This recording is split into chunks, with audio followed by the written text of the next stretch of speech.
찾으셨으면 다 같이 자리에서 일어나셔서 우리 함께 한 목소리로 읽겠습니다. 히브리서 1장 1절부터 3절까지 같이 읽습니다. 시작. 옛적의 선지자들을 통하여 여러 부분과 여러 모양으로 우리 조상들에게 말씀하신 하나님이 이 모든 날 마지막에는 아들을 통하여 우리에게 말씀하셨으니 이 아들을 만유의 상속자로 세우시고 또 그로 말미암아 모든 세계를 지으셨느니라. 이는 하나님의 영광의 광채시요 그 본체의 형상이시라. 그의 능력의 말씀으로 만물을 붙드시며 죄를 정결하게 하시는 일을 하시고 높은 곳에 계신 지극히 크신 이의 우편에 앉으셨느니라. 아멘. 자리에 앉으시기 바랍니다.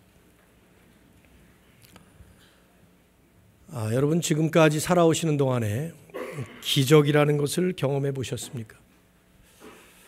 혹은 기적 같은 그런 경험을 해 보셨나요? 엄청난 사고를 당할 뻔하다가 모면했다든지 아니면 실제로 그런 사고를 당했는데 죽을 뻔했는데 무사히 살아났다든지 그런.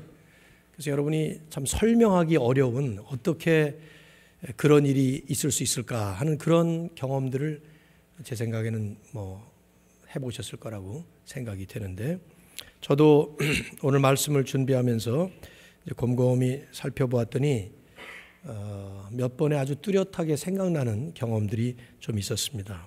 제일 먼저 생각난 것은 85년도에 신학생 시절에 제가 위스콘신주 밀워키에 살 때 시카고까지 그 신학교를 다녔는데, 자동차가 이런 겨울에 눈이 와서 꽁꽁 얼어붙은 고속도로에서 두 바퀴를 돌았어요.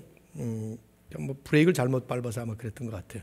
두 바퀴를 360도 두 바퀴를 이렇게 돌았는데도 부딪히지 않고 옆에 차들이 지나가는데 무사히 살아난. 또 그 다음에도 또 한 번 비슷하게 그렇게 로컬 길에서 한 바퀴를 돌았는데 살아난 적이 있어요. 그때 생각할 때는 제가 내가 정말 운전을 기가 막히게 잘하는구나 이렇게 생각을 했었는데, 두고두고 생각을 해보면 참 어떻게 그렇게 살아났나 이런 생각이 드는 경험이죠.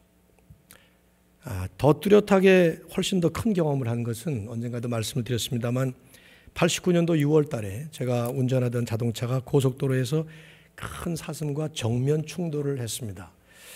그때 이제 사슴은 그 자리에서 하반신이 다 터져서 즉사하고 자동차는 양쪽 문을 열 수 없는 total damage, 전파가 되었는데도 불구하고 뒤에서 자고 있던 조그마한 그 포드 에스코트 스테이션 와건을 눕혀서 아내와 애들이 자고 있었는데, 아내도 있고 또 아들은 만삭이었고 그때가 9개월이었던 것 같아요. 7월에 태어났으니까.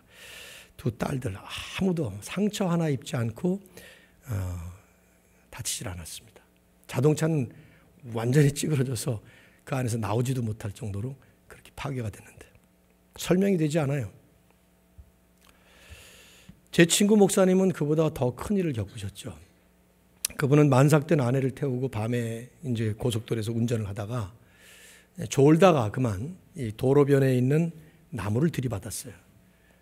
그런데 그때 이제 사모님은 몸이 너무 컸기 때문에 만삭이라서 아마 잠시 시트벨트를 풀었던 상태였던 것 같아요.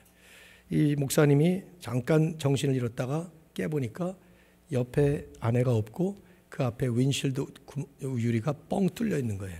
그러니까 이제 튀어나간 것이죠. 그래서 플래시라이트를 가지고 한 10여 미터, 20미터 이렇게 가서 그 날라가 쓰러져 있는 아내를 발견을 했습니다. 물론 좀 다치긴 했지만은 사모님도 살아나시고 그 아기도 잘 태어나서 지금 한 32살, 우리 둘째 딸하고 동갑이니까 잘 컸습니다. 설명이 잘 안 된대요. 어떻게 해서 그렇게 할 수가 있었는지. 94년도에는 제가 사이판 그로토라는 그 동굴 안에서 좀 수영을 하다가 나오다가 파도의 뒤를 맞고 물속으로 빠져들어갔습니다. 계속 파도가 몰려오고 있는데 자칫하면 이제 머리를 벽에 부딪히던가 아니면 물에 익사할 수 있는 그런 상황이었습니다. 그리고 바로 그 전년도에 똑같은 자리에서 똑같은 식으로 어떤 한국분이 익사를 했던 그런 일이 있었습니다. 그때 이제 저는 물속에 빠져서 허우적대면서 지금도 생각이 나요. 이제 이렇게 죽는 거구나 이런 생각이 들었어요 그때. 그리고 제 아내는 밖에서 그걸 보면서 아주 차분하게 생각을 했답니다. 아, 이제 저 사람 죽는구나. 그래서 이제 본인은 장례식을 여기서 치러야 되나, 한국에서 치러야 되나, 시신을 데리고 가는 걸 어떻게 데리고 가지, 이런 생각까지 할 만큼 그렇게 쭉 생각을 했는데, 근데 보시다시피 살아나서 하여튼 20년 넘도록 이렇게 있습니다. 잘 설명이 안 됩니다. 뭐 이런 일들이 참 많죠. 2010년도에는 우리 교회 부임하고 그 다음 해였는데, 아내하고 아들이 운전을 하는데 그때 아주 비바람이 셌고 아주 폭풍우가 심하게 치고 있었어요. 벼락을 맞아서 꺾어진 전봇대가 한 2m 되는 그 전봇대가 바람에 날아와서 그 자동차 지붕을 치고 날아갔는데, 한 20cm 정도만 그 밑으로 이렇게 날아왔으면은 윈실드를 깨고 타고 있던 두 사람 다 아마 큰 변을 당할 뻔했던 사고였죠. 설명이 잘 안 됩니다. 하나님을 믿는 사람의 입장에서 볼 때 분명히 하나님께서 아직 제 수완이 다 당하지 않았기 때문에 아마 그렇게 보호하시고 인도하셨다 하는 생각밖에는 다른 생각이 잘 안 됩니다. 뭐 이런 일들은 아마 여러분들도 크고 작은 상황 속에서 다들 경험해 보셨을 거라고 생각이 돼요. 근데 이제 그럴 때 우리는 이럴 때마다 이런 상황들에 대해서 논리적인 이해와 합리적인 설명을 해보려고 합니다. 뭐 운전을 잘해서 그랬다든가, 수영을 잘해서 그랬다든가, 심지어는 세상 사람들이 흔히 하는 말로 운이 좋았다든가, 재수가 좋다든가, 뭐 이런 말들로 또 이런 생각으로 이해도 해보고 설명도 해보려고 하는데, 뭐 이런 생각들이 전혀 잘못됐다고는 말할 수 없겠지만, 저는 신앙인이라면 좀 더 근본적으로 더 깊이 있게 좀 다른 각도에서 살펴봐야 된다고 생각이 돼요. 이게 뭐냐면, 그 상황 속에서 하나님은 어떤 일을 어떻게 하고 계셨을까 하는 질문입니다. 질문해 봐야 될 부분이에요. 왜냐하면 신앙적인 논리로 볼 때 저나 여러분이나 내가 믿는 하나님이 내 생명의 주인이시고 내 인생의 주관자시라면, 그 하나님은 하나님께서 정하신 그 내 수완이 다할 때까지 어떤 상황에서도 어떤 방법으로 우리를 보호하시고 지켜주시고 인도해 주실 것이기 때문이죠. 그렇죠? 그렇지 않겠어요?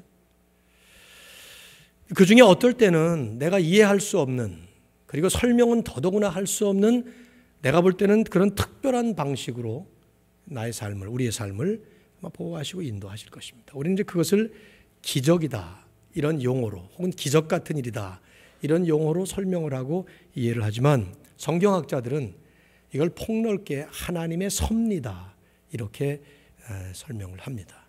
하나님의 섭리, 이런 말이 성경에는 나오지 않는 단어입니다. 그러나 이제 성경적 진리를 아주 잘 표현한 대표적인 용어라고 생각이 돼요. 삼위일체, 그런 말 성경에 안 나오거든요. 그렇지만 이제 그만한 말이 없기 때문에 우리는 그걸 사용을 하죠. 하나님의 섭리가 뭐냐 하고 질문한다면 아마 조직신학자들은 그렇게 말할 거예요. 버커프나 그루덤 같은 분이 얘기하는 것을 보면, 하나님께서 세상을 창조하시고 창조하신 이후에 오늘날 세상 이 이실론자들이 말하는 것처럼 더 이상 관여하지 않는, 그래서 세상이 자연 법칙 속에서 돌아가도록 그냥 이렇게 방치하시고 놔두는 하나님이 아니라, 하나님은 창조 주시면서 지금 온 세상을 다스리시는 주관자로서 이 피조물들을 계속해서 보존하시고 존재하도록 필요한 모든 것들을 보충하시고 또 그 활동 속에 개입하시면서 하나님의 목적에 맞게 이끌어 가시는 그런 하나님의 활동, 그것을 우리는 하나님의 섭리다, 이렇게 얘기를 합니다. 우리가 흔히 기적이라고 부르는 것은 이제 그런 섭리 가운데에서 우리에게 좀 일반적이지 않은, 그래서 자연스럽지 않은 어떤 특별한 형태를 경험하게 될 때 우리는 그것이 기적이다, 이렇게 부르는 것이죠. 저는 이제 오늘 그 예수 그리스도의 그 이적 시리즈를 이 하나님의 섭리와 관련을 해서 좀 마감을 하려고 합니다. 우선 그동안 나눴던 그 예수님의 이적을 좀 간단하게라도 정리를 해야 되겠다는 생각을 하는데요. 아주 뚜렷하게 개별적으로 소개된 그 복음서의 이적들은 마태복음의 한 20가지, 마가복음의 18, 누가복음의 21, 요한복음에 7개. 그래서 대략 한 66번 정도 기록이 돼 있고, 이 중에 이제 중첩된 것들 2번, 3번, 심지어는 사복음서가 다 오병이어 같은 것들은 기록을 하니까 이런 것들을 그냥 하나로 묶는다면 대략 한 35가지 정도의 이적으로 요약을 할 수가 있어요. 그렇지만 성경을 자세히 보시면 예수님은 이외에도 수많은 이적들을 행하셨습니다. 성경이 계속 그런 얘기를 하죠. 그래서 사도 요한은 요한복음 마지막 장에서 그런 말씀을 해요. 이 모든 이적들을 전부 다 기록을 한다면 지금 이 세상이라도 그 기록한 문서들을 보관할 수 없을 만큼 엄청나게 많은 이적들을 주님이 행하셨다. 그렇게 말씀을 하죠. 우리는 그중에 27가지 종류, 37번에 걸쳐서 말씀을 나눴고 오늘 38번째로 이제 마지막 이적을 다루는 것입니다. 예수님께서 행하셨던 이 이적들은 여러분이나 제가 경험할 수 있는, 그리고 실제로 경험했다고 하는 그런 기적 혹은 그 기적 같은 그런 종류들과는 비교도 할 수 없는 아주 독특한 기적들입니다. 그래서 우리는 그걸 기적이라는 말보다는, 기적이라 그러면 기이한 행적이라는 말인데 이적이라고 표현하는 거예요. 이 다를 이자, 다른 행적들이다 하는 그런 표현을 쓰고 있는 것이죠. 자, 예수님께서 왜 이적을 행하셨는가 하는 질문에 대한 답을 명확하게 정리하는 것이 중요합니다. 그래야 오늘날 이 시대를 살아가는 우리들과 이 이적이 어떤 관계가 있는가를 바로 정리할 수가 있어요. 예수님이 왜 이적을 행하셨는가 이렇게 질문해 본다면 주님께서 이적을 행하신 가장 주된 목적은 다 정리한다면 하나예요. 그건 예수 그리스도는 이 땅에 오신 하나님이시다. 메시아로서 구약에 계속 약속되셨던 바로 그 구세주로 오신 분이 예수님이시다 하는 것을 보여주고 선포하고 나타내기 위해서 예수님은 이적을 행하신 것입니다. 예를 들면 물 위로 걸어가시는 기적을 행하셨어요. 그거 왜 하셨을까? 생각해 보십시오. 그러니까 물 위가 육지보다 편해서가 아니에요. 제가 볼 때는 둘 다 걸어가실 수 있는 분 같으면 물이 훨씬 편하긴 할 거예요. 왜냐하면 이 길은 돌뿌리도 있고 그러니까 가다가 넘어질 수도 있고 그러니까. 예수님이 물 위로 걸어가신 건 그런 이유가 아니잖아요. 사람은 누구도 할 수 없는 일을 누가 물 위를 걸어갑니까? 빠지죠. 그런데 예수님은 그것을 행하실 수 있는 하나님이시기 때문에 그걸 보여주기 위해서 그렇게 하신 겁니다. 열매 없는 무화과나무를 저주하셨습니다. 왜 저주하셨습니까?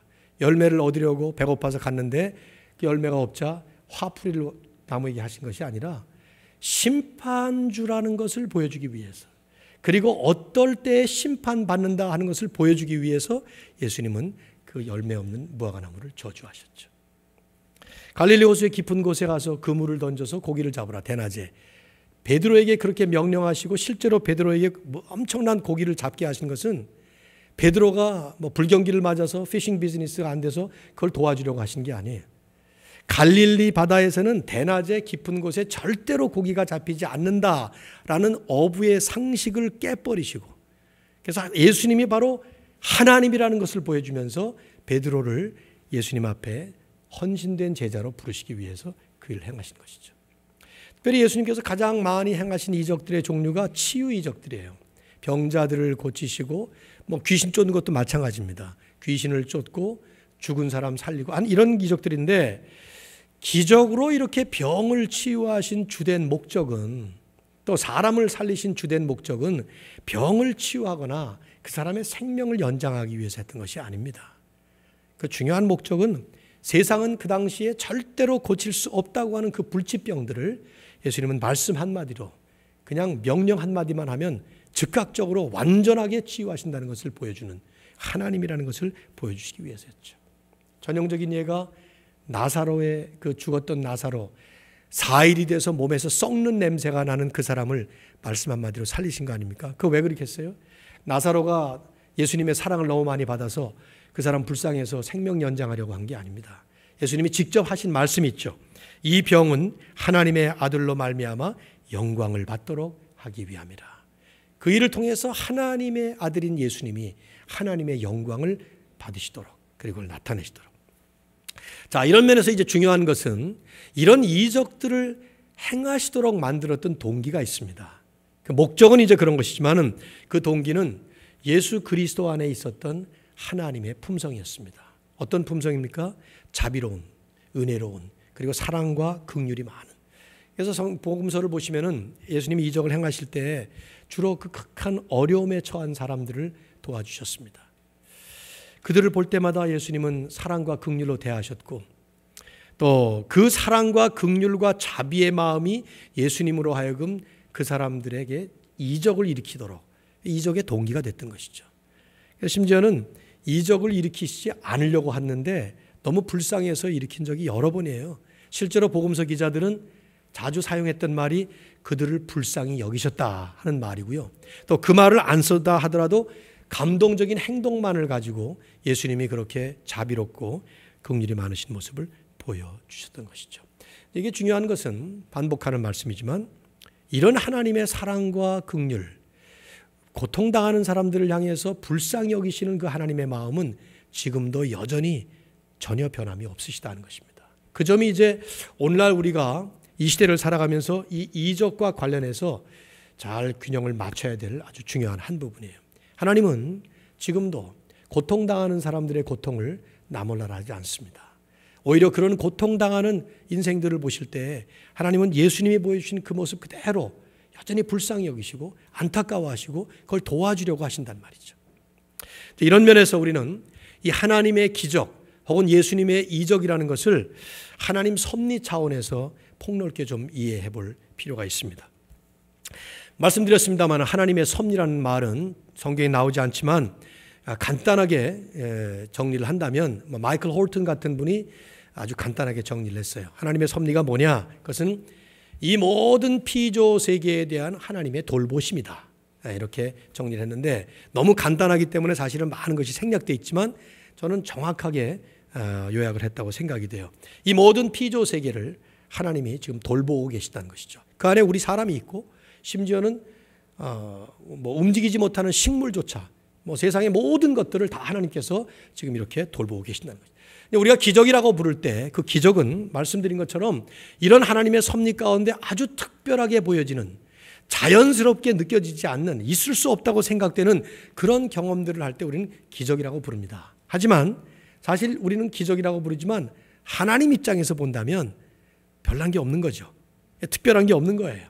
이게 전부 다 하나님께서 하시는 일이니까 말이죠. 우리는 육지 밖에 걸을 수 없지만은 물속에 들어가면 빠지게 되어 있지만 하나님은 육지나 물이나 똑같이 걸으실 수, 심지어 공중도 나으실 수 있는 그런 분이라는 걸 우리가 생각해 본다면 하나님께는 기적이라는 게 없는 것이죠. 이적이라는 게 없는 거예요. 다 그게 똑같은 것이죠. 그러니까 우리가 생각해 봐야 될 것은 이 세상의 모든 것들이 이미 하나님께서 하나님의 영원한 계획 속에 다 정해놓으신 것이고 그 계획에 따라서 하나님은 모든 피조 세계와 인간을 포함한 모든 만물들이 지속적으로 유지될 수 있도록 존재할 수 있도록 하나님은 관계하시면서 그것을 이끌어 가시면서 일하고 계시다는 것입니다. 이게 이제 하나님의 섭리라는 큰 그림이에요.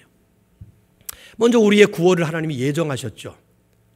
창세전에 우리를 선택하셨다. 에베소 1장 3절 같은 말씀이 역력하게 그렇게 말씀하잖아요. 구원만 결정하신 것이 아니라 그 구원을 향해서 가고 있는 우리의 모든 걸음걸이 하나하나가 하나님께서 정하시고 하나님께서 인도하시기 때문에 간다는 것입니다. 잠언 16장 9절의 말씀 보면 사람이 마음으로 자기의 길을 계획할지라도 그 걸음을 인도하는 자는 누구라 그랬어요? 여호와시니라. 하나님이 우리의 걸음을 인도하신단 말이에요. 우리가 가고 있는 모든 여정이 하나님의 인도하심, 하나님의 보호하심, 하나님이 우리를 이끌어 가시는 그 과정 속에서 우리는 가고 있는 것이죠. 뿐만 아니라 하나님은 이 정하신 만물의 모든 것이 하나님의 섭리 안에서 보존되고 그것이 진행되도록 예수 그리스도를 그 가운데 세우셨어요. 이게 오늘 우리가 아까 읽었던 히브리서에 나오는 말씀인데 자, 다시 한번 이 본문 말씀을 봅시다. 3절을 여러분 다음 주에 한번 외우시면 좋겠는데 좀 길긴 하네요. 너무 길지만 중요한 말씀이에요. 자, 1절 말씀 보시면 옛적의 선지자들을 통하여 여러 부분과 여러 모양으로 우리 조상들에게 말씀하신 하나님이, 이게 무슨 말입니까? 옛적에라는 말은 구약 성경을 얘기한다고 보시면 돼요. 예수님이 오시기 전 그 옛날 그 말인데 예수님께서 이 땅에 오시기 전까지 하나님께서 하나님의 뜻을 계시하신 방법은 아주 다양했습니다. 꿈에 나타나든가 환상을 보인다든가 선지자를 보낸다든가 실제로 하나님께서 일시적으로 순간적으로 사람의 몸을 입으시고 현현하신다든가 뭐 이런 여러 가지 여러 부분 여러 모양으로 말씀하셨지만 2절 이 모든 날 마지막에는 즉 예수께서 오심으로 인해서 시작된 이 마지막 시대 그 신약 시대를 포함한 지금 우리 시대인데요. 이 마지막 시대에는 아들을 통하여 우리에게 말씀하셨으니 이건 무슨 말이냐 하면 그리스도가 오심으로 인해서 하나님의 계시의 수단은 완성됐다는 거예요. 하나님이 하나님을 드러내시고 하나님이 하나님이라는 사실을 나타내시는 방법으로 예수님 오시기 전까지는 여러 양상을 사용하셨지만 그리스도께서 오심으로 인해서 이제는 그 아들을 통해서 하나님은 하나님을 드러내셨다는 것입니다. 그러니까 예수님은 하나님 계시의 마지막이에요. 하나님 계시의 절정입니다. 그래서 그 예수님 이후에 다른 계시의 수단이 없다는 것이죠. 그 예수 그리스도를 보여주고 나타내는 것이 성경이기 때문에 우리는 성경을 계시의 마지막 수단이다. 그렇게 얘기를 하는 거예요. 자, 그런데 이제 그 예수님을 이 아들을 만유의 상속자로 세우셨습니다. 상속자, 모든 만유를 다 물려받으신 분이에요. 그러니까 지금 이 세상에 있는 이 모든 것들, 하나님이 창조하신 모든 만물과 우주 만물에 있는 모든 것들은 전부가 다 예수님 것이에요. 예수님이 소유자시고 예수께서 주권자시라 이 말이죠. 그리고 모든 세계를 그분을 위해서 지으신 것입니다. 3절에 보시면은 이는 하나님의 영광의 광채시요 그 본체의 형상이시라 그의 능력의 말씀으로 만물을 붙드시며 거기까지만 보도록 하겠는데요. 그 능력의 말씀으로 만물을 붙드셨다. 언젠가도 이 말씀을 제가 풀이한 적이 있는데요. 이 붙드셨다 하는 말은 헬라어에 참 중요한 말입니다. 여러 가지 우리말 성경이나 영어 성경에 보면 아주 다양하게 번역된 말이에요. 페로라는 말인데 여기서는 현재 분사형으로 붙드셨다 이렇게 번역된 말이 맞는데 sustaining 이런 표현이 우리를 붙들고 계시다. 이게 뜻은 지탱한다, 유지한다, 심지어는 움직인다. 그것이 존재에 필요한 그것이 활동하기에 필요한 만큼 그걸 움직여주는 이런. 그래서 복음서를 보면 예수님께서 뭐 이렇게 환자들을 고치시고 움직이고 하는 그런 장면을 할 때도 이 단어를 사용을 했습니다. 즉 주님은 이 말씀의 뜻은 지금 현재 능력의 말씀을 가지고 이 우주 안에 있는 모든 만물들이 존재하도록 지속적으로 유지될 수 있도록 그 말씀으로 지금 관여하시면서 붙들고 계시다는 거예요. 그래서 바울은 골로새 1장 17절에서 만물이 그리스도 안에 함께 섰느니라. All things hold together in him. 예수 그리스도라고 하는 우주보다 더 크신 분 안에 이 모든 세상의 존재들이 전부 그 안에서 지금 주님을 통해서 주님 때문에 유지되고 있다는 것이죠. 그러니까 만일에 하나님께서 이 그리스도를 통해서 우주 안에 있는 이 모든 것들을 우리의 생명까지 포함해서 붙들어 주시지 않으면 한순간에 이 모든 것들은 더 이상 존재를 멈추는 거예요. 끝난다 이 말이죠. 느헤미야는 그런 차원에서 느헤미야 9장 6절에서 그런 말씀을 했습니다. 주는 여호와시라. 하늘과 하늘들의 하늘과 일월 성신과 일, 해, 월, 달, 성신, 모든 별들, 땅과 땅 위의 만물과 바다와 그 가운데 모든 것들을 지으시고 다 보존하시도다. 이 세상 모든 것들을 하나님이 전부 다 지금 보존하고 지키시기 때문에 존재한다는 거예요. 베드로는 베드로후서 3장에서 마지막에 대심판이 임할 때 이 세상이 불심판으로 멸망하게 되는데 그때까지 하나님은 지금 보존하고 계시다는 말씀을 하고 있어요. 이제 하늘과 땅은 그 동일한 말씀으로 심판과 멸망의 날까지 보존하여 두신 것이라. 하나님이 지금 꽉 붙잡고 계시는 것이죠. 아직 무너지지 않도록. 이걸 한순간에 놔버리면 거기서 그냥 끝난다는 얘기예요. 심지어 우리가 매 순간 맥박이 뛰고 또 호흡을 하는 이 모든 것들도 하나님이 보존하시는 섭리 가운데 이루어지는 거예요. 그래서 욥에게 왔던 그 엘리후라고 하는 욥의 친구는 그런 말을 하죠. 욥기 34장 14절에 보면 하나님이 만일 뜻을 정하시고 그 영과 목숨을 거두시면, 그라는 말은 사람의 영과 목숨을 거두어버리시면 그러면 다 함께 죽게 되며 사람은 흙으로 돌아가리라. 내가 지금 숨을 쉬고 있습니다. 여러분이 지금 지금 심장에 맥박이 지금 뛰고 있습니다. 1분에 몇십 번씩 말이죠. 쾅쾅쾅쾅 하면서 뛰고 있죠. 이 모든 것들은 전부 하나님께서 지금 우리를 다 붙잡고 계시기 때문에, 그렇게 허락하시기 때문에 되는 일이다 이 말이에요. 심지어 세상의 눈에 볼 때는 단순히 자연 발생적으로 보이는 그 모든 것조차도 전부가 다 하나님이 하시는 것이라는 말이죠. 이제 시가서를 보면 시적으로 표현했기 때문에 그러기도 하지만 실제로 시적 표현이 아니라 사실적인 표현으로 받을 수 있는 많은 얘기들을 했습니다. 시편 148편 8절을 보면 이런 말씀이 있어요. 불과 우박과 눈과 안개와 광풍이 모두 그의 말씀을 따른다. 어제 이제 눈이 내리는데 이게 학생들은 눈 치울 필요가 없는지 모르겠습니다만은 기숙사에 있으면은 우리 이제 눈을 치워야 되니까 이게 영 그치질 않네요. 저녁에 5시가 될 때까지. 근데 보니까 괜찮은 것 같기도 하고 일기예보를 보니까 한 9시까지 온다고 또 그러기도 하고 9시에 나가서 눈 치우기엔 좀 피곤하고 깜깜하고 나가 치워야 될 텐데 근데 눈이 안 그치는 거 자꾸. 그다음 이 말씀이 생각이 났어요. 하나님이 눈을 내리게 하시는구나 하는 생각이 들었습니다. 하나님이 내리신다면 내가 어떡하라고. 속으로는 저놈의 눈 좀 그쳤으면 좋겠다 생각됐지만 하나님이 내리게 하시는 거예요. 우리는 그렇게도 그런 눈으로 안 보잖아요. 그냥 날씨가 추워지고 30도 이하로 내려가니까 눈이 내린다. 그렇게 생각을 하지 누가 그렇게 생각을 합니까? 욥은 그런 말을 했어요. 욥기 37장 10절에 보면 하나님의 입김이 얼음을 얼게 하고 그러니까 얼음이 어는 것이 오늘 아침에 보니까 꽁꽁 얼었더구만. 근데 그 하나님께서 필라델피아 지역을 입김을 불어서 다 얼게 하셨다는 거예요. 물의 넓이를 줄어들게 하느니라. 좀 있으면 이제 이렇게 녹아서 점점 줄어들어서 없을 때 그것도 하나님께서 이렇게 해서 줄어들게 한다는 거예요. 적은 비와 큰 비도 내리게 명하시느니라. 여름 되면 미국은 얼마나 비가 많이 와요. 여기 동부 지역은 말이죠. 그 하나님께서 그렇게 내리게 하신다는 거죠. 그러다가 이렇게 하나님이 거두시면 비가 또 줄어들고.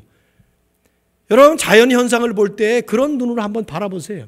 이 모든 것들이 하나님께서 세상 사람들은 이게 전부 자연과학의 자연 법칙에 의해서 내추럴 러에 의해서 돌아간다고 그렇게 생각할지 모르지만 하나님을 믿는 신앙인의 눈으로 성경적인 눈으로 이것을 보러 올 때 성경은 영락없이 하나님께서 일을 하신다고 말씀을 하죠.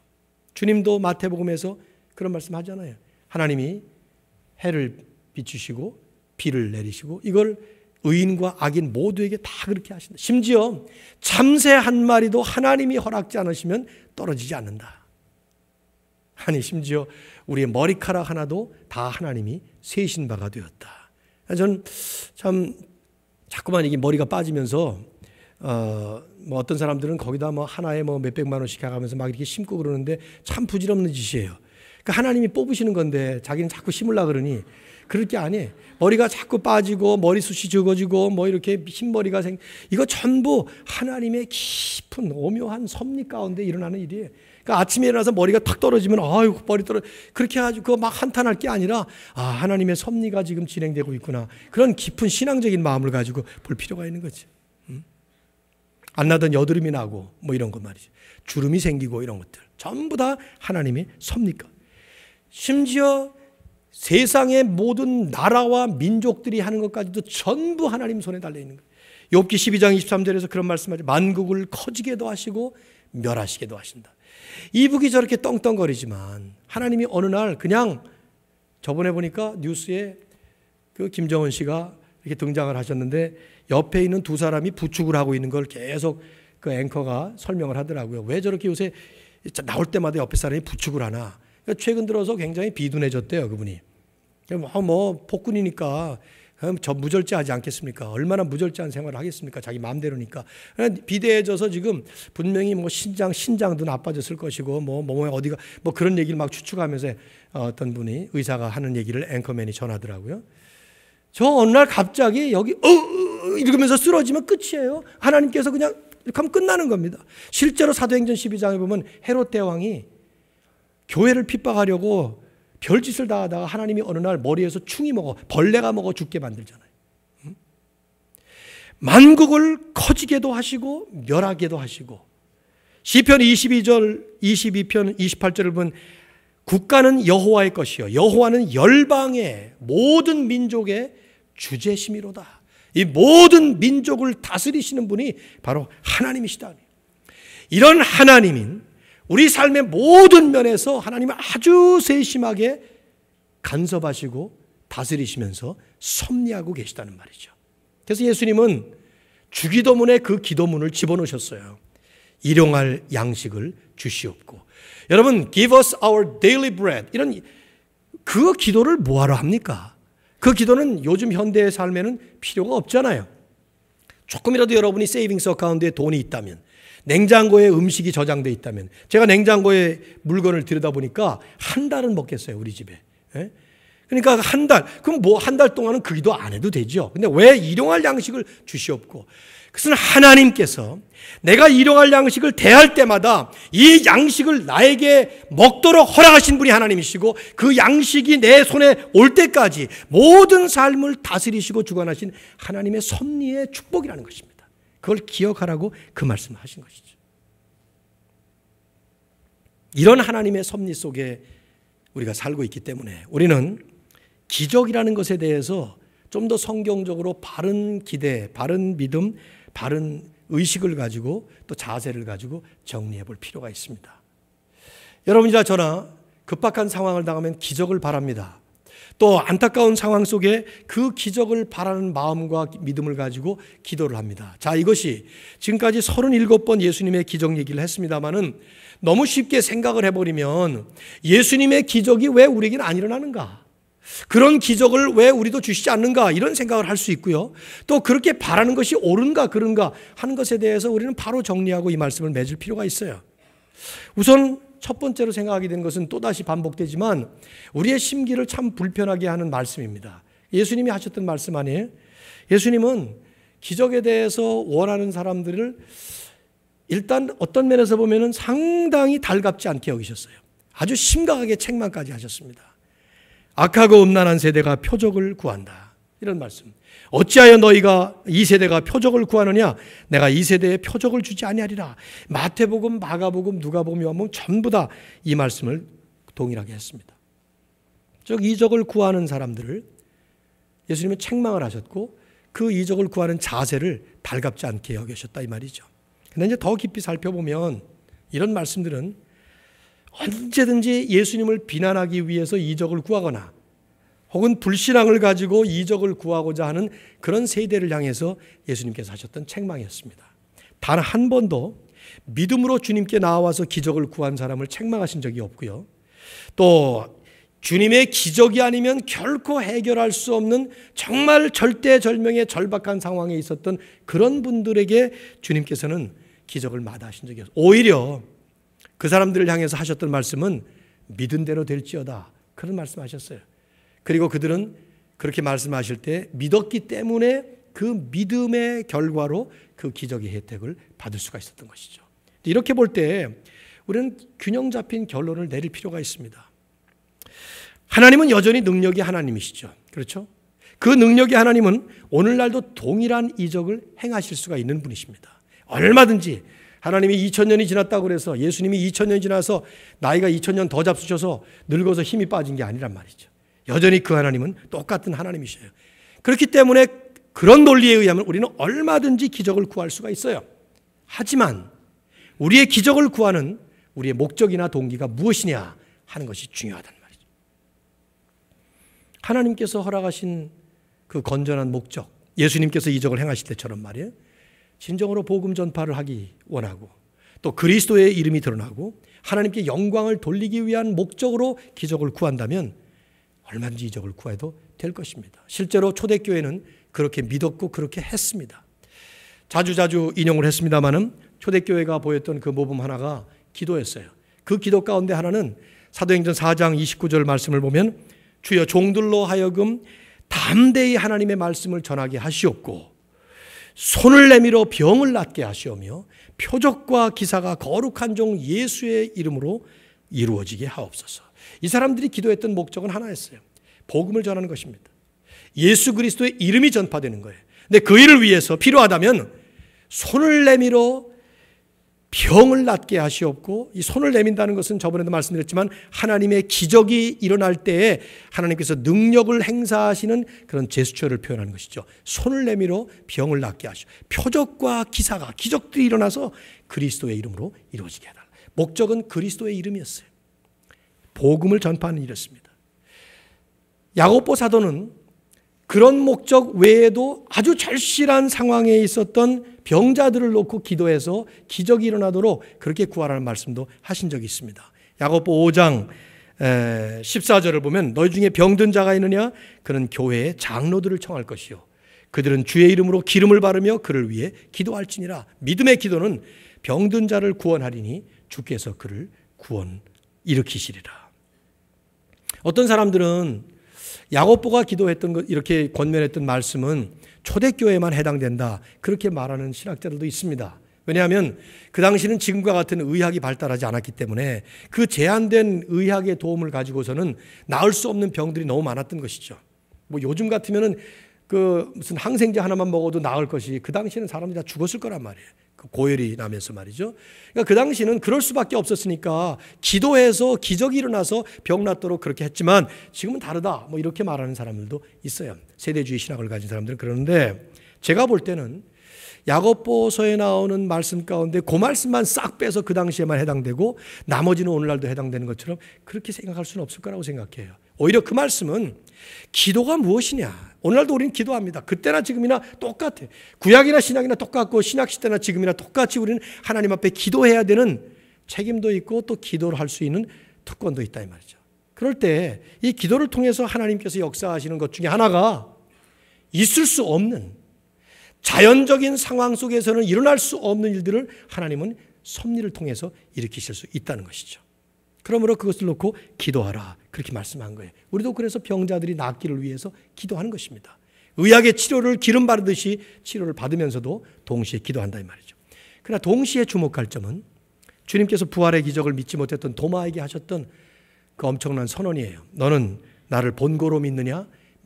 보지 못하고 믿는 자들은 복되도다. 기적과 관련시킨다면 이 말씀은 너는 기적을 봐야 믿겠느냐?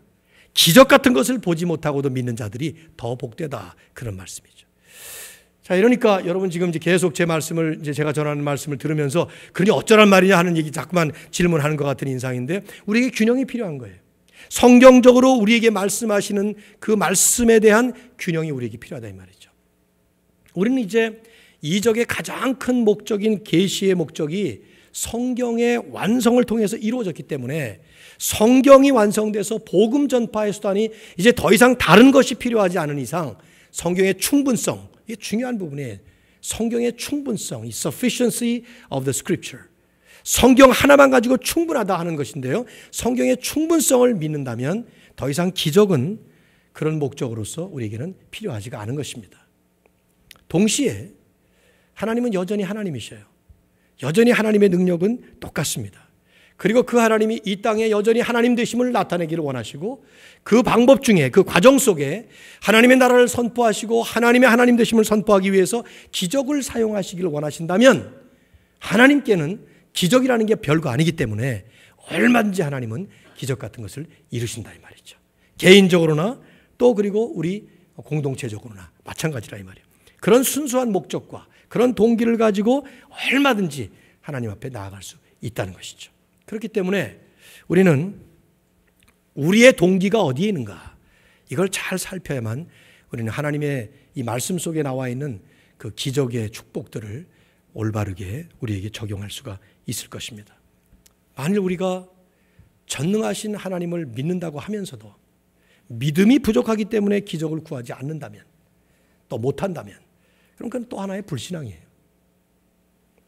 또 반대로 주님의 말씀처럼 악하고 패역한 세대가 이런 표적을 구한다고 하는 것이 죄인인 인간들의 본능적인 성향이라고 하면은 그때부터 지금은 훨씬 더 악하고 패역한 세대가 된 이상 우리가 기적을 구할 때 그 구하는 동기와 그 구하는 목적이 무엇인지를 정말 더 세심하게 살펴야 할 것입니다. 여러분, 왜 기적을 구합니까? 복음만으로 충분하지 않기 때문입니까? 예수님만으로 만족할 수 없기 때문에 그런 것입니까? 아니면 잘 감춰지고 가려 있지만은 혹시 세속적인 욕심과 그런 동기 때문에 그런 것은 아닙니까? 병 낫기를 원하는 이유가 무엇입니까? 생각해 봐야 돼요.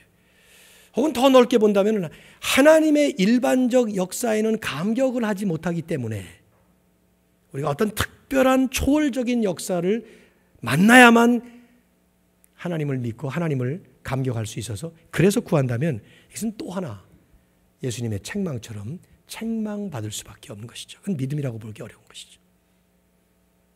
기적의 과제는 정말 신앙의 성숙함, 그리고 탁월한 분별력, 그리고 민감한 영성을 요하는 과제입니다. 더구나 언젠가도 강조했습니다마는 사탄도 얼마든지 거짓 기적을 일으킬 수가 있습니다. 그걸 사실은 우리가 볼 때는 거짓 기적이라고 말할 수 없어요. 기적이에요. 예수님께서 실제로 하셨던 말씀이 마지막 때에 어떤 일이 일어날 것이냐, 마태복음 24장의 마지막 종말에 일어날 일들을 설명을 하시고 나서 그때 거짓 그리스도들과 거짓 선지자들이 일어나 큰 표적과 기사를 보여 할 수만 있으면 택하신 자들도 미혹하리라. 엄청난 표적과 기사를 일으키는데 그게 거짓 기사라는 거예요. 그게 눈에 보이기에 마술처럼 속임수라는 뜻이 아닙니다. 실제로 우리가 볼 때는 기적이에요. 나을 수 없는 병이 낫는 거예요. 일어날 수 없는 사람이 일어나는 거예요. 아니, 상상할 수 없는 자연적인 법칙에 의해서는 일어날 수 없는 일들이 일어난다 이 말이에요. 이런 일들이 실제로 교회 초대 역사 속에 많이 있었다 이 말이에요. 대한민국도 마찬가지예요. 저는 별로 경험을 못 해봤습니다만은 저희 어머님 세대에는 우리 대한민국 초대교회, 처음 복음이 들어올 때 성경에 나오는 초대교회 시대만큼이나 못지않게 엄청난 일들이 일어났습니다. 실제로 기도 한 번으로 나을 수 없는 불치병이 나고 귀신이 쫓겨가고 이런 일들이 수도 없이 많았단 말이에요.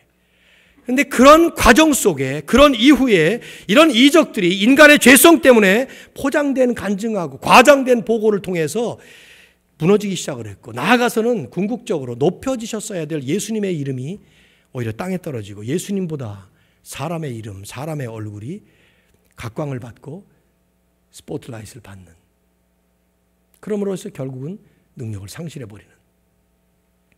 여러분, 오늘날 우리 한국교회에 지금 떠들썩하게 이슈가 되고 있는 스캔들들을 보십시오. 교회 스캔들들, 목사님들의 스캔들들 보십시오. 여러분, 그분들과 그런 교회들이 여기까지 오는 동안에 엄청난 일들을 이루었습니다. 명성교회, 대한민국에서 새벽 기도의 기적을 일으키는 교회가 명성교회예요. 새벽 기도를 하면은 수만 명이 그 새벽 기도에 모이는 거예요. 사랑의 교회, 제자훈련을 통해서 대형교회가 된 교회가 없습니다.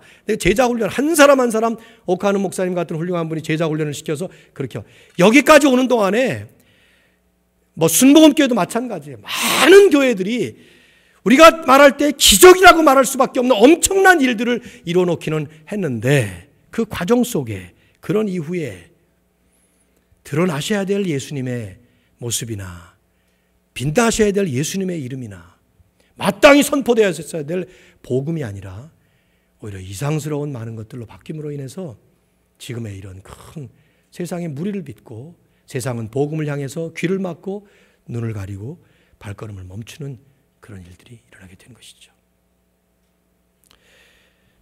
남의 교회를 얘기를 해서 뭐 하겠습니까? 우리가 지금 이런 자리에 서 있는데요. 저는 두 가지 간단하게 그저 균형 잡힌 그저 권면의 말씀으로 말씀을 맺습니다. 첫째, 우리는 모든 상황에서 어떤 일도 가능하게 하시는 하나님의 능력을 계속 믿어야 합니다. 나는 오늘날 믿음이 떨어졌다는 생각이 참 많이 들어요. 그래서 이런 하나님의 역사를 구하지 않습니다. 저는 지난 37번 설교 말씀을 하고 1년 반 동안 이 말씀을 하는 동안에 우리 교회에 지금 터미널 캔서 같은 병을 앓고 있는 분들이 낫기를 위해서 엄청나게 기도를 했어요. 말씀을 준비할 때마다 그분들을 위해서 기도했어요. 하나님, 낫게 해주십시오. 이런 기도를 하게 될 때 그 결과가 그 중에 한 사람이라도 나을 것이라는 것 때문에 한 건 아니에요. 왜냐하면 하나님은 하나님의 섭리에 따라서 하나님의 뜻을 이루실 것입니다. 그렇기 때문에 하나님이 하실 일은 하나님이 하시지만 우리가 해야 될 일은 믿음으로 가는 것입니다. 그래서 병이 안 낫다고 해서 하나님의 역사가 안 일어나는 것이 아니고, 병이 낫다고 해서 하나님의 역사가 일어났다, 그렇게 말할 수 없는 거예요. 하나님의 때에, 궁극적으로 그 마지막 때에 하나님이 원하시는 그 목적이 이루어져야 되는 것이죠. 문제는 우리가 믿음이 떨어지는 거예요. 믿음이 없는 것입니다. 저는 성경적으로 믿습니다. 우리 하나님은 진정으로 우리가 주님 앞에 바른 목적과 바른 동기를 가지고 매달리면, 우리의 삶의 주인이 하나님을 믿고 모든 일이 전적으로 하나님의 주권에 달려있기 때문에 그분이 원하실 때에만 원하시는 대로 이루어진다는 것을 믿고, 그런 능력자가 바로 하나님이심을 믿고 간절하고 절박하게 주님께 매달리면, 하나님은 우리의 그 올바른 동기와 그 목적에 합당하게 복음을 위해서, 그리스도를 위해서, 하나님의 영광을 위해서 이적조차 일으키실 것이라고 저는 분명히 믿습니다. 그리고 우리는 그런 이적을 구해야 된다고 믿습니다. 사람들은 어려움을 당하면 기도해 주세요 하면서 자기는 기도를 안 해요. 자기가 믿음이 없어서 그런 건데, 그때 기도해야 되는 거예요. 간절하고 절박하게 매달려야 되는 거예요. 그때. 그럴 때 우리 하나님이 하나님식으로 능력을 펼쳐주신 것입니다. 두 번째, 또 하나는 우리는 모든 상황에서 하나님의 뜻대로 이루어 가신다는 그 하나님의 뜻을 순종해야만 합니다. 이것이 기적을 주시지 않는 방향으로 우리에게 나타나신다면 그것 역시 이제 할 수 없이 하면서 체념하고 끝나는 것이 아니라 정말 감사하면서, 감격하면서, 그러면서 받아야 되겠죠. 이런 일들을 하기 위해 우리가 흔히 말하는 기적적인 체험보다 일반적인 하나님의 섭리의 역사 속에 하나님의 손길을 볼 수 있는 영성이 필요합니다.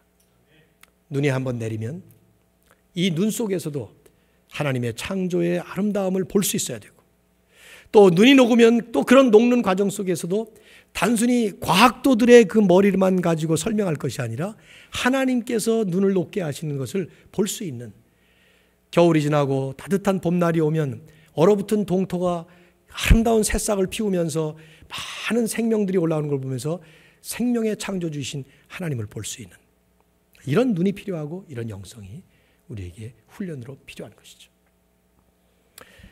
오늘 예수님의 이적을 마감을 하면서 끊임없이 우리 안에 이적과 같은 놀라운 섭리를 펼치셔서 우리를 이끌어 가시는 하나님을 찬양하시고, 그 하나님께만, 예수 그리스도께만 영광을 높이시기를 주의 이름으로 축원합니다. 제가